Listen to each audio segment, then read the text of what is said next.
आज के इस वीडियो में मैं आपके साथ डिस्कस करने वाली हूँ ओम्स लॉ। ये हमारा करंट इन कंडक्टर से ही रिलेटेड एक मोस्ट इंपोर्टेंट टॉपिक है। So welcome back again my YouTube channel physics की दुनिया बाय जूही चौधरी। कैसे हैं आप सब लोग? आई होप आप लोग बहुत अच्छे होंगे। तो चलिए हम अपने आज के वीडियो के बारे में डिस्कस करते हैं। देखो आज का ये वीडियो भी हमारा होने वाला है करंट इन अ कंडक्टर से ही।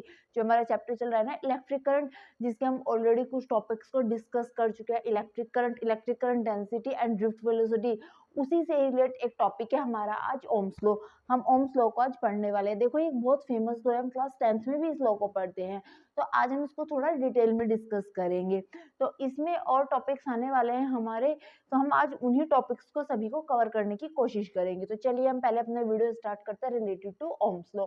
ओम्स लॉ है क्या, देखो क्या और ये क्या डिफाइन करता है। तो अगर हमारे पास कोई कंडक्टर है ना, तो उस कंडक्टर के अंदर हमारा क्या फ्लो होता है, करंट फ्लो होता है, क्योंकि हम इलेक्ट्रिक करंट की बात कर रहे हैं। तो किसी भी कंडक्टर, ओम्स लॉ हमारे किसी भी सर्किट, किसी भी कंडक्टर के अंदर, यहाँ हम कंडक्टर की बात कर रहे हैं ना, तो किसी भी कंडक्टर के अंदर जो पोटेंशियल डिफरेंस है और उसके अंदर जो हमारा करंट फ्लो हो रहा है, उसके बीच में हमें रिलेशन देता है। किसके बीच में? पोटेंशियल डिफरेंस यानी वोल्टेज। ठीक है, पोटेंशियल डिफरेंस। पोटेंशियल डिफरेंस को हम क्या बोल सकते हैं? वोल्टेज। ठीक है, और करंट जो इस सर्किट के अंदर, जो इस करंट कंडक्टर के अंदर जो हमारा करंट फ्लो हो रहा है ना, उसके बीच में रिलेशन देता है। क्या रिलेशन बताता है?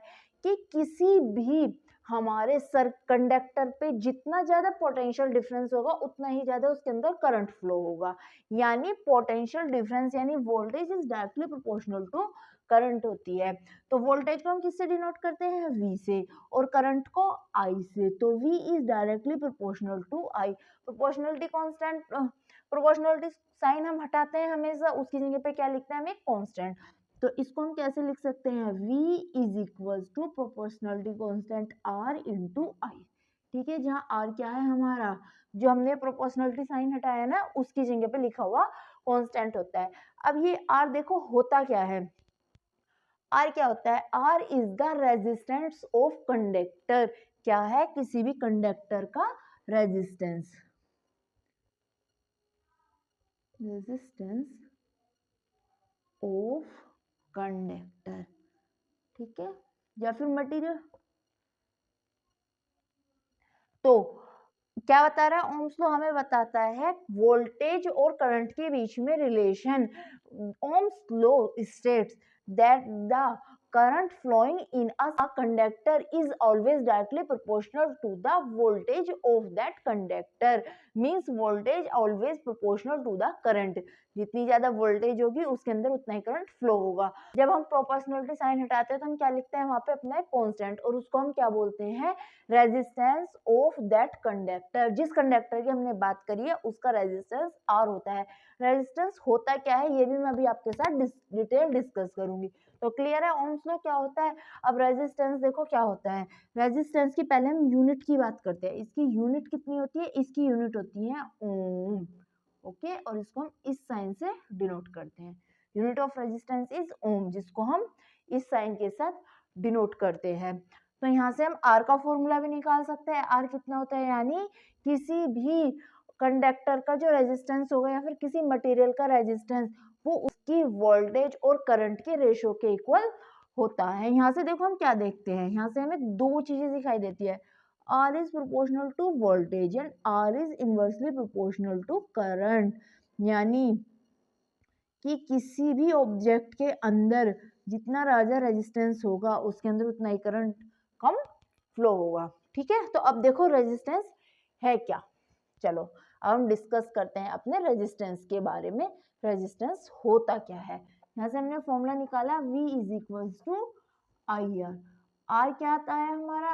R proportional to V and R is inversely proportional to current R, यानी रेजिस्टेंस। रेजिस्टेंस है क्या? Resistance is the property of any material. किसी भी मटेरियल की प्रॉपर्टी जो उसमें फ्लो होने वाले करंट का अपोज करती है, उसको रोकने की कोशिश करती है करंट के फ्लो को, वो क्या होती है? उस ऑब्जेक्ट का रेजिस्टेंस होती है। जैसे कि अगर ये सपोज कोई मेटल है, ठीक है, या फिर कोई रबड़ है, हम दो एग्जांपल लेके चल रहे हैं मेटल और रबड़ का। हम यहाँ से समझते हैं रेजिस्टेंस होता क्या है। क्या बताया मैंने रेजिस्टेंस, इनके अंदर जो करंट फ्लो होगा, सोर्स से हम करंट देंगे तो जो इस ऑब्जेक्ट के अंदर की जो प्रॉपर्टी है अपनी खुद की, वो उसके करंट, उसमें फ्लो होने वाले करंट को रोकने की कोशिश करती है कि ये करंट फ्लो ना होए। तो अगर मैं मेटल की बात करती हूँ, मेटल में करंट फ्लो होता है, मेटल कंडक्टर उसमें करंट फ्लो होता है। वहीं अगर मैं रबड़ की बात करूँ तो उसमें करंट फ्लो नहीं होता। यानी कि इसके अंदर जो रेजिस्टेंस है वो कैसा है, less than the resistance of रबड़। तो रबड़ के अंदर रेजिस्टेंस क्या है हमारा, हाई, और मेटल के अंदर हमारा रेजिस्टेंस क्या है, लेस, कम। तो किसी ऑब्जेक्ट के अंदर जितना ज्यादा रेजिस्टेंस होगा वो उतनी ही करंट को अपोज करेगी, अगेंस्ट वर्क करेगी, और किसी ऑब्जेक्ट के अंदर का रेजिस्टेंस जितना ज्यादा कम होगा वो उतनी इजीली उस ऑब्जेक्ट से उतनी इजीली करंट फ्लो हो जाएगा। ठीक है, क्लियर है, कोई डाउट तो नहीं। अब देखो रेजिस्टेंस के कॉज क्या है, मतलब रेजिस्टेंस हमारा प्रोड्यूस क्यों होता है, किसी भी ऑब्जेक्ट के अंदर क्यों होता है। तो देखो अगर हमारी कोई मेटल रोड है, कोई भी ऑब्जेक्ट है, उसके अंदर क्या होते हैं, हमारे एटम्स होते हैं, फ्री इलेक्ट्रॉन्स होते हैं। तो क्या होता है जब ऑब्जेक्ट के अंदर हमारे इलेक्ट्रॉन्स मूव करते हैं तो वह क्या करते हैं, वो कोलाइड करते हैं एटम्स के साथ, जहां पर क्या होता है हमारा एनर्जी लॉस होता है। उसकी वजह से क्या होता है, हीट जनरेट होती है। और ये एटम क्या कर रहा है, ऑब्जेक्ट को जब इससे इलेक्ट्रॉन टकराया, ठीक है, इसके साथ कोलाइड किया, तो इसने क्या किया, इसके पाथ को चेंज कर दिया। ठीक है, तो इस तरह से यहाँ पे क्या हुआ, ये एटम ने इसके लिए क्या किया, रेजिस्टेंस का काम। तो रेजिस्टेंस क्यों प्रोड्यूस हुआ, इलेक्ट्रॉन और एटम्स के कोलाइडेशन की वजह से, जिससे हमारी हीट प्रोड्यूस होती है और उसकी एनर्जी, उस कंडीशन में उसकी वेलोसिटी क्या हो जाती है, जीरो। करंट क्या होता है, रुक जाता है हमारा। ठीक है, क्योंकि इलेक्ट्रॉन का फ्लो रुक गया यानी हमारा करंट फ्लो होना रुक गया। तो मेन कारण क्या है हमारा रेजिस्टेंस का, collision of electron with the atoms. Clear है, कोई डाउट तो नहीं है। ठीक है, तो फॉर्मूला हमारा यहाँ से आ जाता है R is equal to V upon I। तो यहाँ हमने क्या देखा, R is proportional to 1 upon I, यानी करंट के इनवर्सली प्रोपोर्शनल होता है, यानी जितना हाई रेजिस्टेंस होगा करंट उसमें उतना ही कम फ्लो होगा। और उस वहीं अगर ऑब्जेक्ट का रेजिस्टेंस हमारा कम होगा तो उसका करंट उसमें क्या होगा, हाई फ्लो होगा। तो देखो इसीलिए क्या होता है, मेटल्स के अंदर हमारा करंट हाईली फ्लो होता है। कुछ हमारे सेमीकंडक्टर्स भी होते हैं जिनके अंदर हमारा थोड़ा स्लो मोशन में करंट फ्लो होता है। तो इसका रीजन क्या है, रेजिस्टेंस। तो मेटल के अंदर रेजिस्टेंस कम होता है तो वहां पे हाई करंट फ्लो होता है। इसके बाद हम बात करने वाले हैं आपके साथ factor affect to the resistance, जो रेजिस्टेंस को अफेक्ट करने वाले फैक्टर। लेकिन उससे पहले मैं आपके साथ दो topic, conductivity and resistivity, discuss करना चाहूंगी। देखो पहले हम उनको क्लियरली समझ लेते हैं, फिर उसके बाद हम फैक्टर्स को आसानी से समझ पाएंगे कि ऐसा क्यों हुआ। ठीक है, तो चलिए पहले मैं आपको पढ़ाती हूँ कंडक्टिविटी और उसके बाद रेजिस्टिविटी।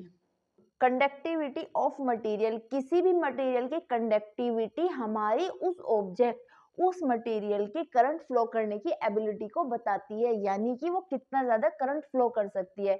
कोई ऑब्जेक्ट, कोई मटेरियल जितना ज्यादा कंडक्टिव होगा ना, उसके अंदर उतना ही ज्यादा करंट फ्लो होता है। तो क्या होता है, कंडक्टिव क्या है, ability to flowing current. Okay, flowing current, ठीक है, इसको हम सिग्मा से डिनोट करते हैं। क्या है इसका सिंबल, सिग्मा होता है कंडक्टिविटी का। देखो अगर मैं दो डिफरेंट मटेरियल्स की बात करती हूँ, अलग अलग मटेरियल है, सपोज एक तो मेरे पास है आयरन रोड, क्या है, आयरन रोड, और दूसरी है मेरे पास प्लास्टिक रोड। ठीक है, आयरन रोड और प्लास्टिक रोड। तो देखो जिस भी रोड के अंदर, इन दोनों रोड में से जिस रोड के अंदर हमारा करंट इजीली फ्लो होगा उसकी कंडक्टिविटी ज्यादा होगी, और जिसके अंदर इजीली फ्लो नहीं होगा उसकी कंडक्टिविटी क्या होगी, कम। तो बताइए आयरन रोड के अंदर हमारा करंट ज्यादा फ्लो होता है प्लास्टिक करंट के रोड के अंदर। देखो आयरन क्या होता है हमारा, कंडक्टर, तो इसके अंदर करंट क्या होता है, फ्लो होता है। ठीक है, जबकि प्लास्टिक रोड क्या होती है, इंसुलेटर, और प्लास्टिक के अंदर हमारा करंट फ्लो नहीं होता है। तो यहाँ पे किसकी कंडक्टिविटी ज्यादा हुई, आयरन रोड की, प्लास्टिक रोड की कंडक्टिविटी 0 हो गई। ठीक है, प्लास्टिक की कंडक्टिविटी क्या होती है, बहुत ज्यादा कम होती है। तो जिसकी कंडक्टिविटी जितनी ज्यादा होगी वो उतना ही ज्यादा करंट को फ्लो करेगा। अब देखो मैं थोड़ा सा पीछे रिवाइज करती हूँ। हमने पढ़ा था इलेक्ट्रिक करंट डेंसिटी, क्या पढ़ा था, इलेक्ट्रिक करंट डेंसिटी, और उसमें हमने क्या पढ़ा था इलेक्ट्रिक करंट डेंसिटी के अंदर कि दो टॉपिक पढ़े थे हमने, इलेक्ट्रिक करंट डेंसिटी और दूसरा पढ़ा था ड्रिफ्ट वेलोसिटी, और उन दोनों के बीच में हमने रिलेशन निकाला था। क्या निकाला था, पहले करंट डेंसिटी क्या होती है, J is equals to I upon A, current upon area, और इस ये क्या होता है NEVD। NEVD क्या होता है हमारा, N क्या होता है हमारा number of charge carriers, current carriers, E क्या होता है चार्ज ऑफ वन कैरियर, और VD क्या होता है उसकी ड्रिफ्ट वेलोसिटी, यानी जो उसकी इंटरनल वेलोसिटी है। ठीक है, तो देखो J यहाँ से G कितना हो जाएगा, J is equals to NE, NE कैसे रहेगा, VD का फॉर्मूला क्या होता है हमारे ड्रिफ्ट वेलोसिटी का, क्या होता है हमारी drift velocity E tau upon M, यही होती है ना ड्रिफ्ट वेलोसिटी। तो यहाँ से J की वैल्यू कितनी आ जाएगी, NE square tau upon M, और E को हम कॉमन ले लेते हैं। ठीक है, देखो ये जो पूरी टर्म है ये क्या है हमारी, ये कांस्टेंट होती है, NE square two upon M, number of electron. किसी अगर मैं पर्टिकुलर मटेरियल की बात करती हूँ तो उसके अंदर ये सब कुछ फिक्स होगा ना, तो क्या होता है हमारा रिलैक्सेशन टाइम, तो ये फिक्स है, तो इसको हम लिख लेंगे कांस्टेंट सिग्मा E। ठीक है, तो J is equals to sigma E, यानी जो हमारी इलेक्ट्रिक करंट डेंसिटी होती है वो कंडक्टिविटी के प्रोपोर्शनल होती है। ठीक है, क्लियर है। नेक्स्ट टॉपिक पे मैं अपने पे पढ़ती हूँ रेजिस्टिविटी। रेजिस्टिविटी क्या होती है, देखो रेजिस्टिविटी अपोजिट टू कंडक्टिविटी के होती है। रेजिस्टिविटी को हम रो से डिनोट करते हैं, यानी अगर मैं क्या बोल रही हूँ, रेजिस्टिविटी कंडक्टिविटी के अपोजिट होती है। तो रो कितना होता है हमारा 1 अपॉन सिग्मा। ठीक है, रो कितना होता है 1 अपॉन सिग्मा। रेजिस्टिविटी रेजिस्टेंस से निकलती है, ये resistivity is the ability of an object to oppose the current, किसी भी ऑब्जेक्ट, किसी भी हमारे मटेरियल की एबिलिटी कितना स्ट्रांगली उसको अपोज कर सकती है, उसको हम क्या बोलते हैं, रेजिस्टिविटी। तो रेजिस्टिविटी, ऑब्जेक्ट की रेजिस्टिविटी जितनी ज्यादा होगी उसके अंदर उतना ही करंट कम फ्लो होगा। अगर मैं आयरन और प्लास्टिक की बात करती हूँ सिमिलरली वापस, तो यहाँ पे रेजिस्टिविटी किसकी ज्यादा है, आयरन की या प्लास्टिक की। प्लास्टिक की रेजिस्टिविटी ज्यादा होती है और आयरन की कम होती है, क्योंकि आयरन में करंट इजीली फ्लो हो सकता है और प्लास्टिक में नहीं होता है। तो जितने ज्यादा उसके अंदर रेजिस्टिविटी होगी उसकी क्या होगी, एबिलिटी करंट को अपोज करने की उतनी ही ज्यादा। तो क्या होती है resistivity is the ability to oppose the current, कितना स्ट्रांगली वो ऑब्जेक्ट हमारी करंट को अपोज कर रही है उसको हम रेजिस्टिविटी बोलते हैं। ठीक है, और यहाँ पर रिलेशन क्या आता है, J is equals rho is equals to 1 upon sigma. क्या रिलेशन है, rho is equals to 1 upon sigma हमारा रिलेशन होता है। अब हम देखो रेजिस्टिविटी और रेजिस्टेंस दो टॉपिक्स हैं हमारे, resistivity and resistance, resistivity and resistance. देखो रेजिस्टिविटी क्या होती है, हमारी मटेरियल की प्रॉपर्टी होती है, और रेजिस्टेंस क्या होता है, रेजिस्टेंस भी हमारी मटेरियल की प्रॉपर्टी होती है, लेकिन डिफरेंस होता है। हर मटेरियल के लिए रेजिस्टिविटी फिक्स होती है। अगर मैं आयरन की बात करती हूँ तो उसकी फिक्स है, प्लास्टिक की, कॉपर, निकल या फिर रबड़, पेपर, कुछ भी हो, हर एक ऑब्जेक्ट की हमारी क्या होती है, रेजिस्टिविटी फिक्स होती है। बट रेजिस्टेंस फिक्स नहीं होता है, वो अलग अलग फैक्टर्स पर डिपेंड करता है रेजिस्टेंस, और वो चेंज होता रहता है। तो ध्यान रखना रेजिस्टिविटी और रेजिस्टेंस में हमारा क्या डिफरेंस होता है। रेजिस्टिविटी अकॉर्डिंग टू मटेरियल होती है और वो फिक्स होती है हर मटेरियल के लिए, जबकि रेजिस्टेंस जो होता है वो काफ़ी सारे फैक्टर्स पर डिपेंड करता है। ठीक है, आगे बढ़ते हैं और आगे मैं आपको बताने वाली हूँ रेजिस्टिविटी और रेजिस्टेंस के बीच में क्या रिलेशन होता है। तो हम क्या निकालेंगे, relation between resistivity and resistance. तो देखो कैसे निकालते हैं हम वो रिलेशन, क्या रिलेशन होता है, चलो हम फाइंड आउट करते हैं। यहाँ पे हमें आर और रो के बीच में रिलेशन निकालना है। आर क्या है, रेजिस्टेंस। रेजिस्टेंस का फॉर्मूला क्या होता है, R is equals to V upon I.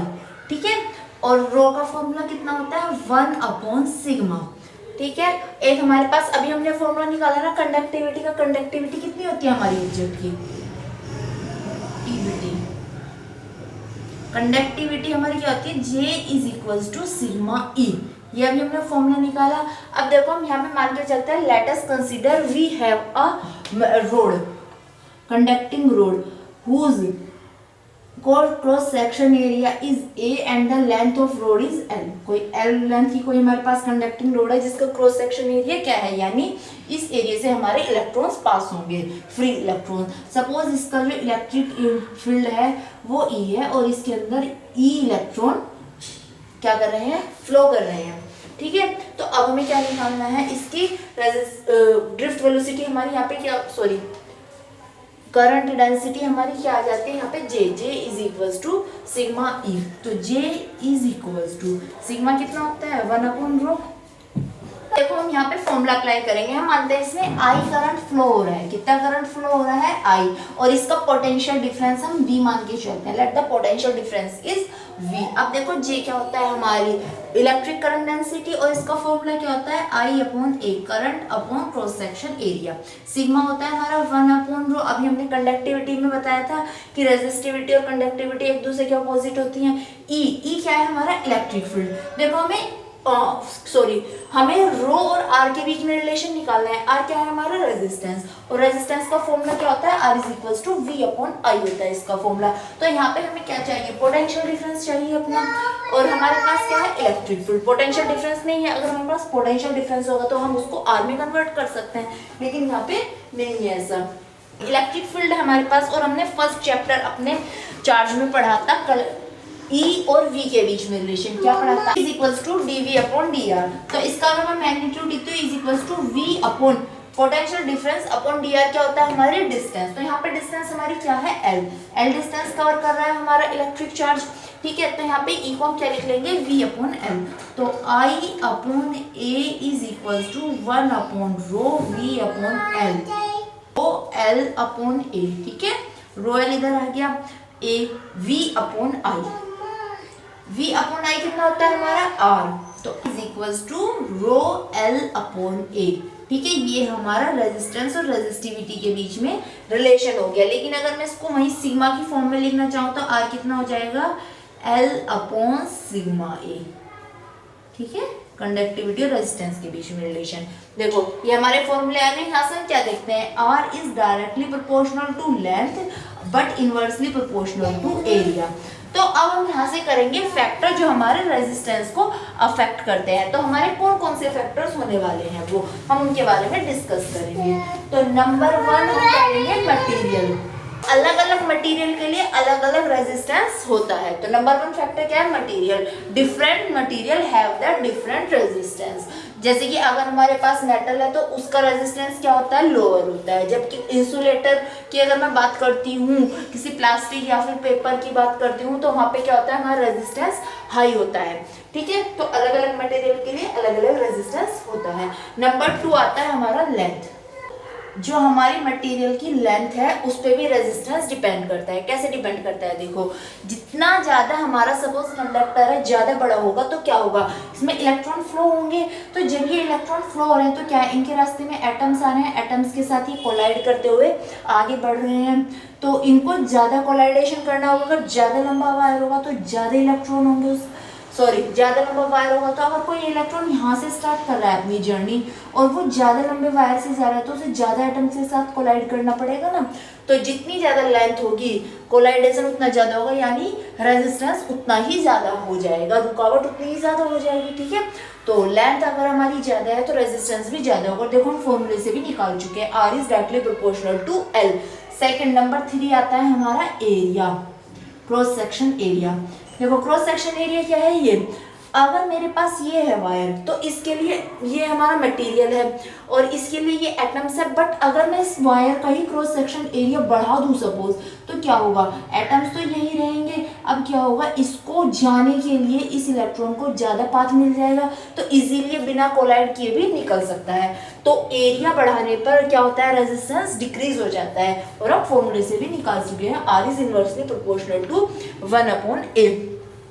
Next आता है नंबर 4 हमारा टेम्परेचर।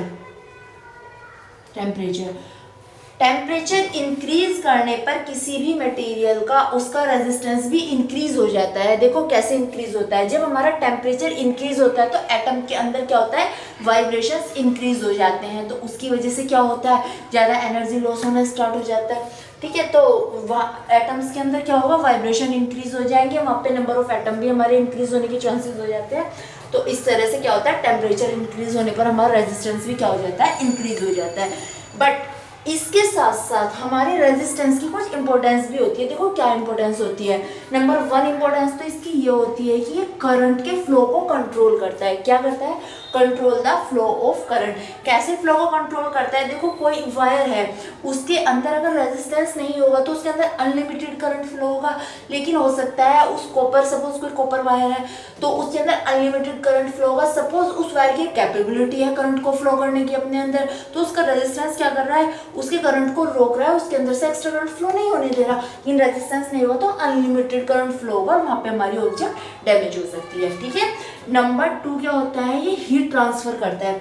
हीट ट्रांसफर कैसे करता है, देखो मैंने क्या बताया था, कॉज ऑफ रेजिस्टेंस। रेजिस्टेंस का कॉज क्या होता है, इलेक्ट्रॉन के कोलाइडेशन होता है जहाँ पे हीट प्रोड्यूस होती है और वो क्या होती है, वहाँ पे वेलोसिटी जीरो हो जाती है, जो हमारा रेजिस्टेंस होता है। वेलोसिटी जीरो हो गई यानी करंट रुक गया। तो क्या हुआ, यहाँ पे जब हमारी हीट प्रोड्यूस हुई तो क्या हुआ, इलेक्ट्रिकल एनर्जी हमारी हीट थर्मोडाइनमिकल एनर्जी में चेंज हो गई, हीट में। तो क्या होता है, इस हीट को हम यूज कर सकते हैं अलग अलग वर्क्स के लिए। जैसे कि अगर हम बल्ब की बात करते हैं, जो हमारे नॉर्मल बल्ब्स होते हैं उनके अंदर क्या होता है, फिलामेंट लगा हुआ होता है ना इस तरह का। तो क्या होता है, इसमें बहुत ज़्यादा रेजिस्टेंस होता है इस वायर का, इस एरिया का। तो जब इसके साथ ही यहाँ पे करंट आता है तो यहाँ पे बहुत ज़्यादा रेजिस्टेंस होने की वजह से बहुत ज़्यादा कोलाइडेशन होगा, रेजिस्टेंस ज़्यादा होगा तो यहाँ पे हीट भी ज़्यादा प्रोड्यूस होगी। तो इस हीट को हम कैसे यूज़ कर सकते हैं, अपनी एनर्जी की फॉर्म में।